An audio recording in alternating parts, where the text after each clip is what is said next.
The Spin-Off Podcast Network. Talofa lover, I'm Madeline Chapman, editor at The Spin-Off. If you have the means, consider supporting our high-quality journalism by becoming a Spin-Off member. Sign up now at thespinoff.co.nz/donate.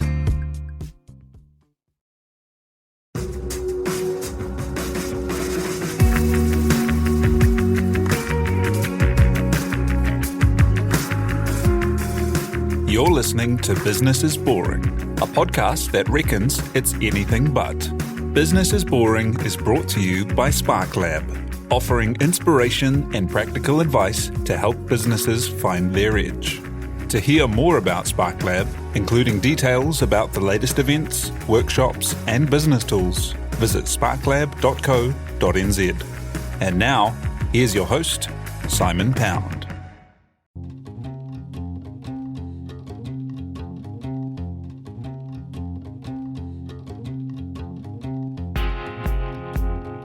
You're listening to Business is Boring, a podcast that reckons it's anything but. Business is Boring is made by The Spin-Off with help from Callaghan Innovation.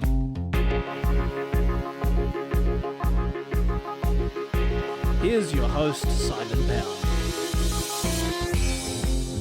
One of the big ingredients for business success is other people's money. Who are these other people and what motivates them? There are kind of stereotypes from the Silicon Valley style VCs that unseat founders and a machiavellian through to the Dragon's Den approach of omnipotent geniuses bidding to lend their capital and reputations for a big slice of the future pie. Somewhere in the middle is the angel investor, a bit of the smaller scale, earlier stage kind of thing. And to find out what that actually looks like in New Zealand, Suse Reynolds, Executive Director of the Angel Association, joins us today. G'day, Suse. Thanks for coming in. Good morning. Hey, so first up, what is an angel investor? Is that a fair kind of description? Yes, although it is one we often struggle with because it does have sort of connotations that might not be entirely appropriate. At times you get sort of, is this something to do with the church? Not so much. Oh, right, yeah. The classic description of an angel investor is someone who is deploying their own personal capital into early stage high growth companies. But it is kind of used more broadly. Sometimes you see it in the media to early stage funds and anyone else or any other entity that's putting money in early. But in actual fact, the really classic sense is that individual person who's writing their own personal checks to put into startup companies. And who is an angel investor? What kind of person is it? Is it one step more kind of organised and professional than a friends and family investment, or is it someone that's been there, done that, or what's the kind of profile? And this is part of the joy of the space, which, to be honest, it still scares the pants off me. I'm a bit inclined to refer to myself as a used diplomat. I worked in foreign affairs for 10 years rather, and so coming into this early stage sort of venture capital space, trying to kind of cookie cutter this, angels or deals or anything, which we're all frantically trying to do because everything is so different. Every deal is different. Every angel is different.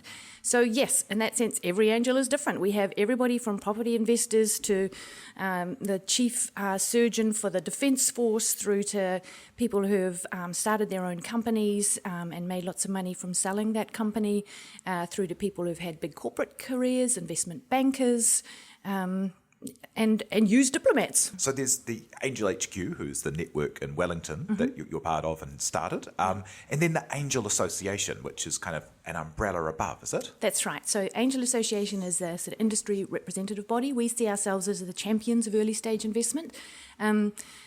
I often say that in the same way it takes a village to raise a child, it takes a whole country to raise a startup, and that's everybody from professional service providers through to the government, through to big corporates, and us as individual angels. And so the Angel Association these days is made up of about 28 members, about 10 clubs up and down the country, from Dunedin through to Auckland. Nothing in Whangarei yet. If anybody's listening in Whangarei, we're keen and really would love to help you start something there. And then there are about half a dozen early stage funds. So Stephen Tyndall's K1W1, Pacific Channel, Cure Kids Ventures, those kind of guys are also part of our network. The crowdfunding platforms, Equitize and Snowball Effect are also members of the association because they're also dealing with those startup early stage companies. So, and then in that sort of umbrella industry role, we do all your classic industry representative kind of gigs like organising events, lobbying government, and providing professional development, which is all good fun. Yeah. So it's like you can jump on the witsite and there are guides of how to get involved. There's like people you can go and talk to. Absolutely. Although our website, is like within a whisker of being revamped to be far more intuitive and make me more proud of it in some ways. So but it's all there. Yeah, absolutely. Okay. And how does one get like invited to a club? Is it like a club with ivy on the walls where you get blackballed and you have to know someone from your private school, or how do you get in there? Gosh, no. I mean, as I've suggested, every angel is different, and as you might have been able to perhaps detect even a little bit from me so far, we tend to be fairly kind of extroverts, pretty overexcited about things, eternal optimists, lots of kind of give back going on. It's not just about the return, and as you say, we might get into that a little bit soon too. But but it is, because trust is such a fundamental tenet of doing this gig well, there is an element of member get member. So and when somebody comes to us kind of cold calling, as it were, then we work really hard to make sure they're onboarded and that somebody's on their wing, because knowing each other well, getting in this gig for 5 to 10 years as you see the company through to a liquidity event, you have to know each other pretty well. There are some tough moments. So that's an important aspect of it. Yeah. Right, let's look at how it works. So, you just said that there could be a 5 to 10 year to liquidity. Like, what are the nuts and bolts of being an angel investor? You invest in one company, you invest in lots of companies, people come to you, like, absolutely. Is it like a Dragon's Den event? How does it all go? It's not really like a Dragon's Den event at all.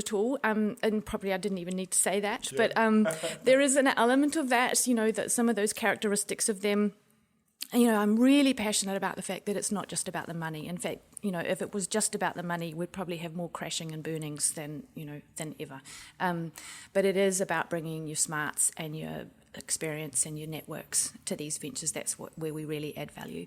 And so in that sense, it's, an angel investor needs to have a sort of a resilient faith that this is worth doing, because on a deal-by-deal basis, you're more likely to lose your money than not. So I'm really almost got overboard, and you'd think almost trying to put people off before they come in, because getting involved with these companies, we often talk about it being a little bit like a marriage. You go through some tough times. You have to know what each other are like when you get cross with each other, or when you're sad and grumpy, or when you're running out of energy for these gigs, because it can be pretty 24/7 trying to get them off the ground. That gives you a little bit of a flavour of what it's like to be an angel investor. So what's the in America, like the VC kind of, if you listen to your Andreessen Horowitz kind of podcasts and stuff, they've got the rule of 9. So, if you get 10 investments, 9 will go out the door and 1 will pay for all the rest. Yeah. What's it like across a portfolio for an angel investor? And again, is that sort of gnarly business of trying to cookie cutter it. I've been saying recently that 20 is the new 10, but in fact it's almost the more companies you have in the portfolio, the more you improve your odds of getting a decent return. And in fact, they say getting to about 50 is as close as you can get to guaranteeing yourself an IRR of greater than 10%. What's an IRR? Internal rate of return. Okay, right. Better, greater than 1%. So that's 10%, like 10%. Okay, so 10%, you get your money back and you get 10% on top of it. Yeah. So how many deals do you have to have? So if you've got 20 deals, how do you afford that? Like, what's the size of a normal deal? Yeah, so angels come in all sorts of... I'm increasingly that it's less about their kind of wealth profile than it is about their personality profile. So it's around the appetite for risk. And in our club, people invest everything from $5,000 per deal through to about $15,000 or $20,000 per deal. We've also got one Uber investor who's invested more than sort of $2 million across sort of 40, 50, 60 odd deals. We love him to bits, needless to say. He's our cornerstone investor in just about anything that comes to the club. and a great guy, very smart guy as well. So personally, for me, I've set aside $200,000 to play in this space, and that sounds a little bit sort of diminishing to say play because I take it very seriously.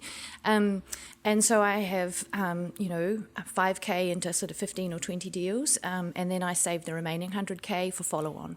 And that's me. I'm done.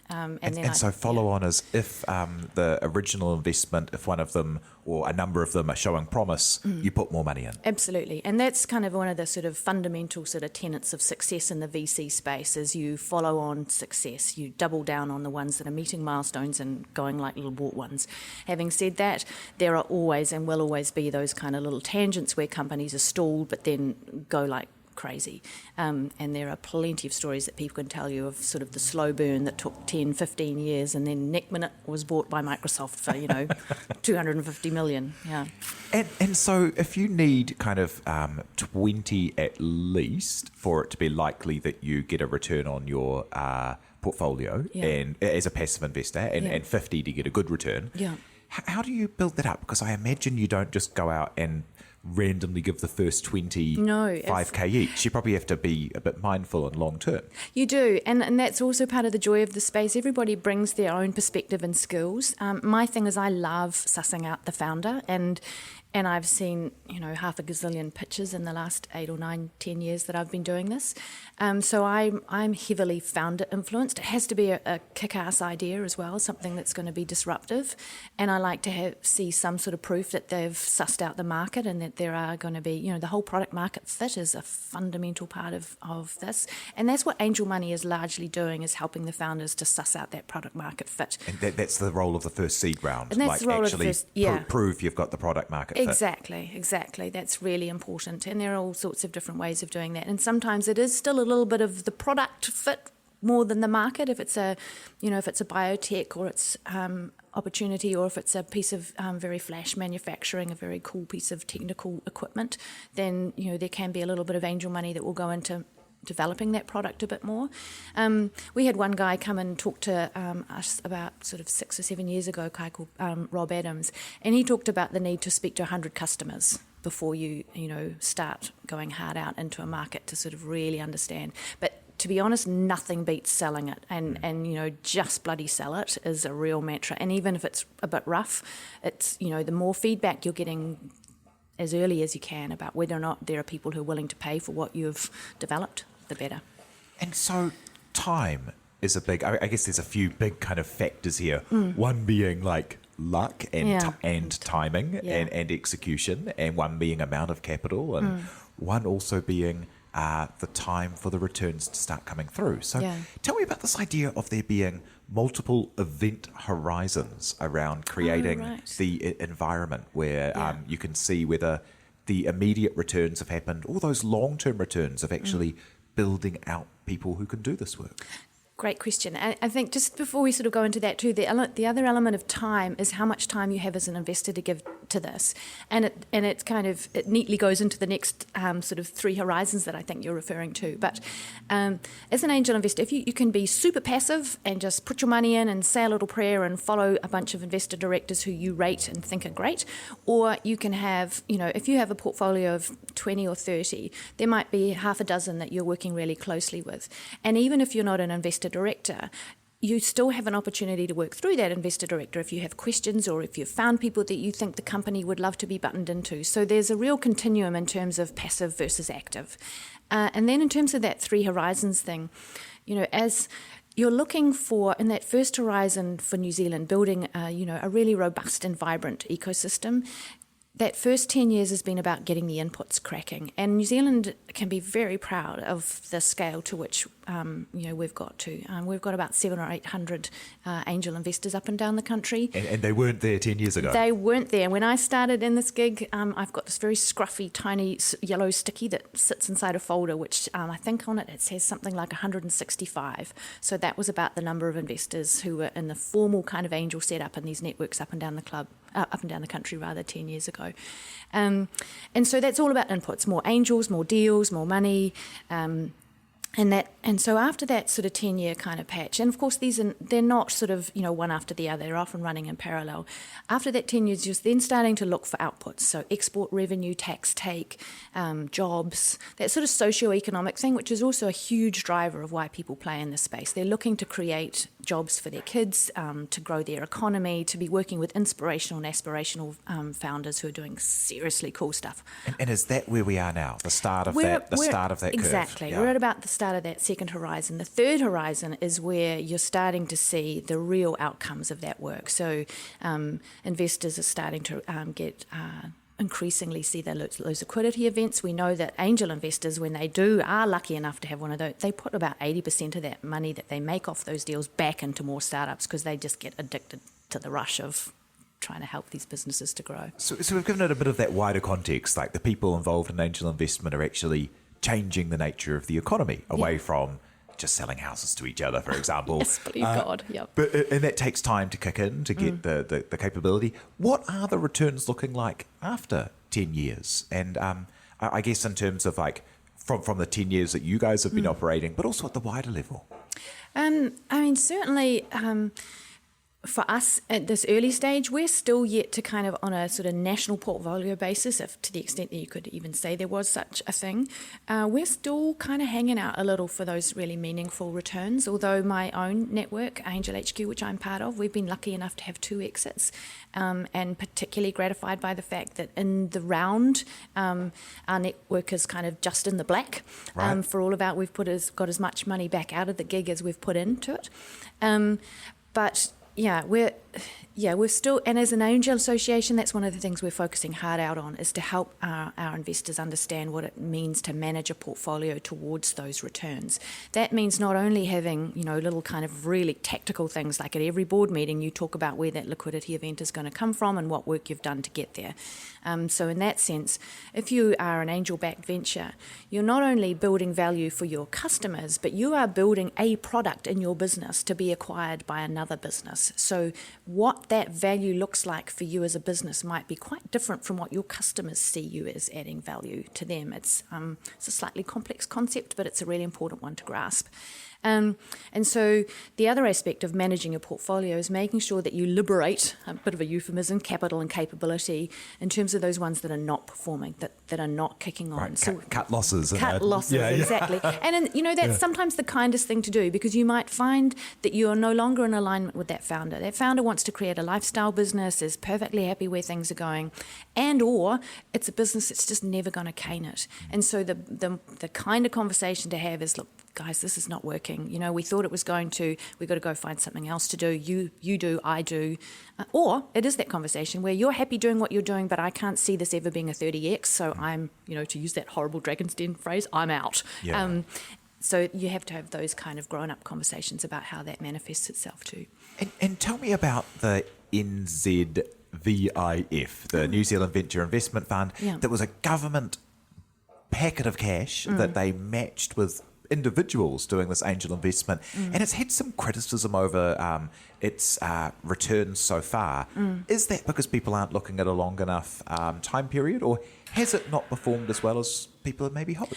One of my, the clearest way of articulating this, and one thing I sort of feel like standing on the bottom of Queen Street and screaming about, is that NZVIF was never primarily set up to generate returns. It was set up to catalyse a venture capital market. And in that respect, particularly in our space, in the angel and seed fund space, it's done an absolutely brilliant job. And I'm very open about the fact that our space wouldn't be nearly as professional, as robust, as well connected as it is today without the seed co-investment fund.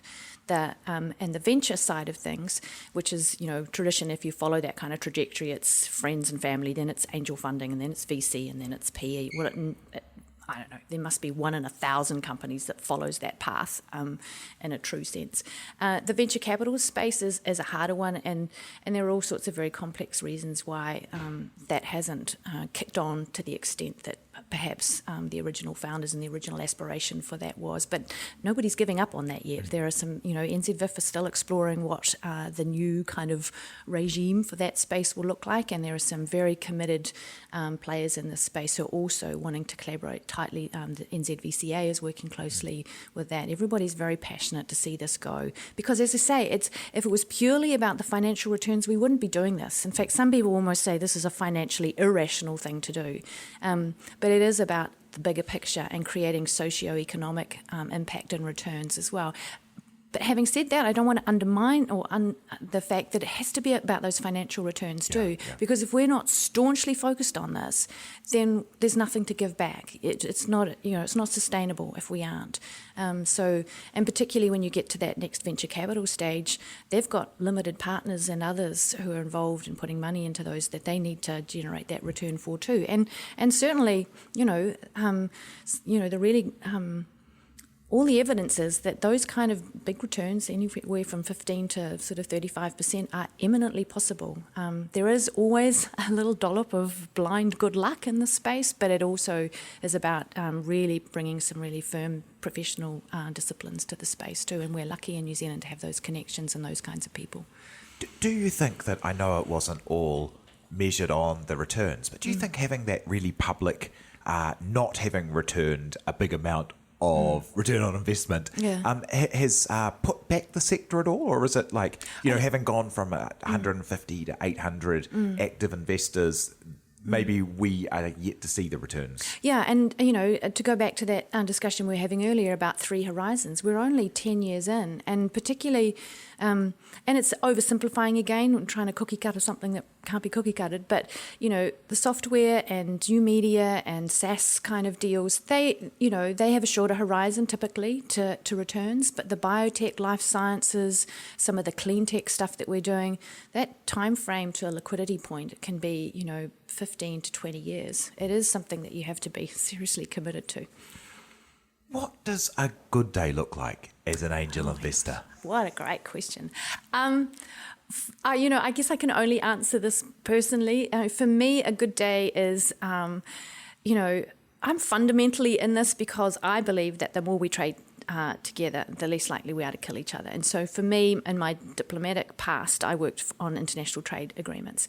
And so for me, a really great day, one of the best days I've had recently was at the launch of the Zeno Fund, which is a $2 million fund which has been contributed to by Chinese investor migrants, high net worth investor migrants. And those guys are totally committed to generating connections between founders, be they Chinese or Kiwi, who want to grow their market and grow their venture into China. And they are great guys. They're in this. There's such a kind of cultural alignment between Chinese investors, our Maori and tangata whenua, and what angels are seeking to do. It goes beyond that financial return to kind of making the world a better place. And so those are great days for me. And I think the other thing I get a huge buzz out of is demo days and investment evenings, watching the kinds of things that New Zealanders are doing and creating seriously cool stuff that I often say I wish we could be as proud of and aware of as New Zealanders of the success and awesomeness of our IP, our research and our entrepreneurs as we are of the All Blacks, because, we are having that kind of impact on a global scale, some of our stuff that we're doing. I mean, the amount of capital we're talking about here, 100K to, for a maybe typical early seed round, it's half the deposit of one house. Oh, I know. And a house can never be productive in the economy, but this could be the start of something, phenomenal. And banks aren't lending, so if people aren't, the world's not going to change. And that's something where I guess it is, there is that element of, like you say, kind of almost a philanthropic kind of approach. There is an element of that, but it has to be with that kind of that underpinning of, we've got to make this work. And Marcel van den Assem, who I work with, who's our chair, just the most amazing guy, he often talks about if you're adding value, the money will follow. If you just purely focus on making loads of money, and to be honest, it's a wee bit of a turn-off for most angels if they're doing some due diligence on a founder and they say, no, I just want to make hundreds of millions. That's not speaking to my heart. That's not changing the world. And so, that whole kind of what's your why thing, that's one of my favourite questions to ask a founder is, why are you really doing this? What's in your bones bone marrow that makes you have to do this, because those people are incredibly brave. It's all about adding value. That's the key thing. You're 10 years in now. What do you know now that you wish you'd known earlier? What do I know now that I wish I'd known earlier? I think probably I would have, if I was talking to myself 10 years ago, I would have said, hang in there. I sent you a document earlier that talks about resilient faith in this space. And so that's the key thing. And I think I would have said, don't be afraid of what you don't know. I did feel like a used diplomat coming into this space, and what could somebody who's, sort of in the common kind of impression of a diplomat fluffed about at cocktail parties, how can I possibly add some value? But that's also one of the joys of this space, is that people are unbelievably generous with their time and what they know. Angels will willingly give, time to help other angels and founders. So ask questions. There's no such thing as a dumb question in the angel space. And so just as a couple of last thoughts, if someone's listening and they've got an idea that they'd love to get angel investment into, how do they contact a club and how do they get their idea in front of a club? So the first thing you need to do, perhaps like to do, is just visit our almost to be changed and look much flashier and zoomier website, which has a list of all our members, and I encourage you to approach them. And when you approach them, be really clear about what the business is that you're building and what the investment opportunity is that you're building, and have an idea of how that's going to manifest itself in the next 5 to 10 years. That always makes the conversation much more relevant to an angel network. And if you're an investor, same gig. Get along to our website, suss out where your local angel network is, and come and see us, approach us. We're always looking for new investors. What do you need to get started as an investor? Because, one level, only needing 5K to put into something seems low, but if you need 20 of those to get going, that's still 100K. So, and it has to be 100K that you are, to be very open here, very able to not get any return on and not see anything back from for 10 years, or else you shouldn't be doing it. Absolutely. No, good for you for raising that. It has to be, not that I'm giving investment advice. This is not an investment advice. Oh my God, let's make that very clear, people. We're not giving any investment advice here. It has to be money that you can afford to lose, that's for sure. And it is very illiquid, as you point out, so you can't be looking to get it back very quickly either. And you also have to be conscious about how you're going to build your portfolio and to have a bit of a portfolio strategy, some ideas about those parameters. Are you going to be omnivorous and have a little bit of software and a little bit of biotech, and are you going to be looking at ventures that are, going to require lots of capital or not so much capital, and where are you going to play in that space? And think about how long it's going to take you to build that portfolio. And don't rush. That would be the other thing. Try before you buy. Spend 6 months sussing out the kind of ventures that are being put in front of angels and talking to other angel investors to see if it's something that you want to do. And you don't need the whole 100K up front. No, absolutely not. And I do think I said this at the beginning too, it's not so much about a financial profile, it's a personality profile and your appetite to risk. And I think a lot of angels are sort of like at both ends of the extreme. They'll play with risk big time at one end, but then they're very careful and manage their wealth very sort of conservatively at the other end of the scale to sort of balance that out, I guess. It's all about portfolios, people, all about diversity. Well, that's magical. Thank you so much for coming on to chat about the world of angel investment. Pleasure. So the best, just as a final thought, the best thought to go out there is the Angel Association website will be able to point you to what's happening in your own neighbourhood. Yes. So thank you very much for coming and chatting to us, Suse Reynolds. Pleasure. Lovely to talk to you. Thanks. Thank you very much, Jose Barbosa, for producing. And thank you very much for listening. If you are a fan of The Spin-Off, jump on and check out their other podcasts, Gone by Lunchtime or The Real Pod. You've been listening to Business is Boring, presented by Simon Pound. And brought to you by The Spin-Off and Callaghan Innovation.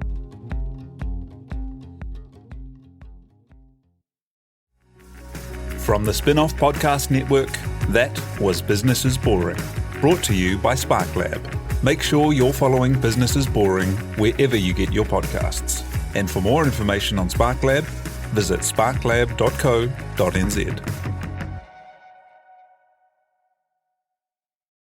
Are you making the most of your KiwiSaver investment? Generate is an award-winning KiwiSaver provider with a track record of strong long-term performance. Making a smart decision now could add tens of thousands of dollars by the time you reach retirement. Book a no-obligation chat with a Generate KiwiSaver advisor today at generatekiwisaver.co.nz/get-advice. A copy of the product disclosure statement is available at generatekiwisaver.co.nz. The issuer of the scheme is Generate Investment Management Limited, and of course, past performance does not guarantee future returns.